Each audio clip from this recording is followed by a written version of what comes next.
Ninalo neno la faraja katika maisha yako.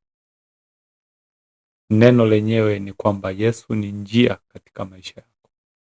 Haijalishi ni mangapi umepitia katika ulimwengu, lakini bado Yesu atabaki kuwa njia katika maisha yako. Haijalishi umeishije, umetenda dhambi kiasi gani, lakini Yesu ni njia. Tazama siku ya leo anasema, anaita kwa kubembeleza, njooni nyote mliolemewa na mizigo ya dhambi, nami nitawapumzisha. Kwa Yesu yupo katika maisha yetu kwa ajili ya kutupumzisha ile mizigo ambayo tuliobeba.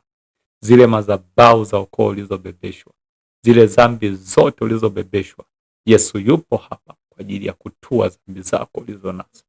Mungu akubariki. Karibu kwa kututazama live kila siku saa 3 na dakika 30.